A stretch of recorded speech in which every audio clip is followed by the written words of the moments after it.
Point, please. Play. And so to the climax of the 125th Wimbledon Championships and a meeting of the two players who dominated tennis in 2011. Familiar territory for Rafael Nadal, this was his fifth final in 6 years. For Novak Djokovic, a new experience, but he had the comfort of knowing he'd won their last 4 matches. A who's who of famous faces in the royal box to witness what promised to be a classic, including from the world of sport, Jenson Button and Rory McIlroy, and from the world of politics, John Major, Alex Salmon and Serbian President Boris Tadic. And of course, Sir Cliff Richard was there too. The first set was tight, but Djokovic seized his moment as Nadal served to stay in it.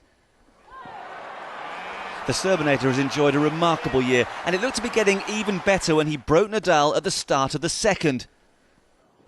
4 games in a row for the man who will officially take over from Rafa as world number 1 tomorrow. A double break followed, and with it a 2-set lead. Nadal was being blasted off court. He's the ultimate fighter though, and forced his way back in the third. The momentum swung the defending champion's way as he claimed it 6-1. Now his supporters were making themselves heard. Djokovic then broke him early in the fourth, only for Rafa to reply in kind and with a touch of fortune. But at 3-4, Nadal was on the ropes again.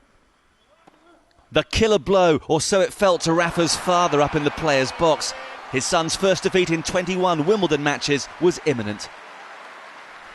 Championship point followed in the next game.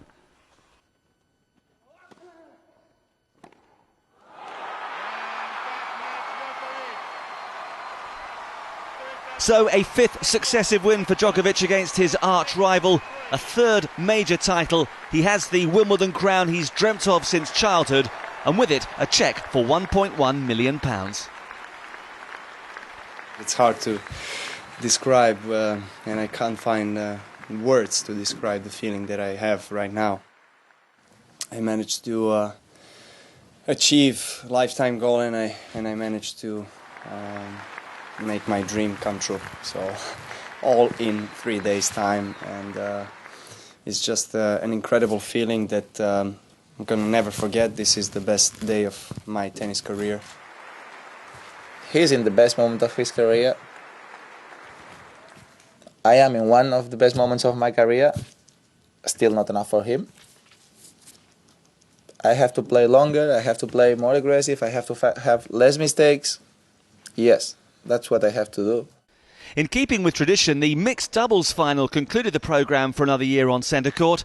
Iveta Benesova was hoping to complete a clean sweep for the Czechs, following Petra Kvitova's single success and Květa Peschke's triumph in the ladies' doubles. She partnered Austria's Jürgen Melzer against Mahesh Bhupathi of India and Russia's Elena Vesnina. And Benesova and Melzer made a good start, winning the first set by 6-3.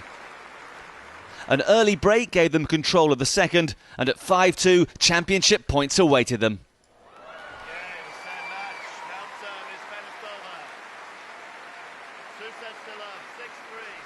A perfect performance from the Czech-Austrian pair, with Melzer the inspiration.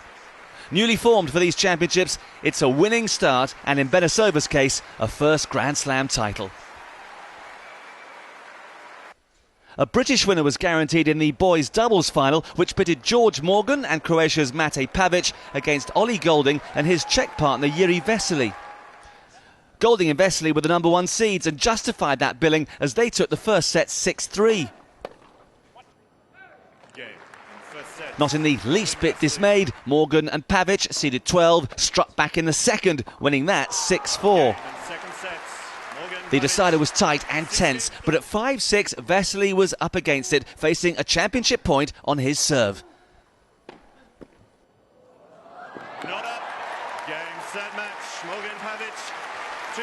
It was a high-quality final and a moment to treasure for Mate Pavic and George Morgan. Earlier on court 1, 15-year-old Ashley Barty attempted to make it a down-under double for Australia in the girls' final against Russia's Irina Kromasheva, 24 hours after Luke Saville had won the boys' event. The 12th seed found herself 4-1 down in the first set, but fought back to win it by 7-5. And after a fluctuating second set, she found herself with championship points at 6-3 in a second set tiebreak. A fine win for Barty to go with Luke Savile's success against Liam Brodie, and with Bernard Tomic also making a major impact at these championships, Australia appears to have much to look forward to over the next few years.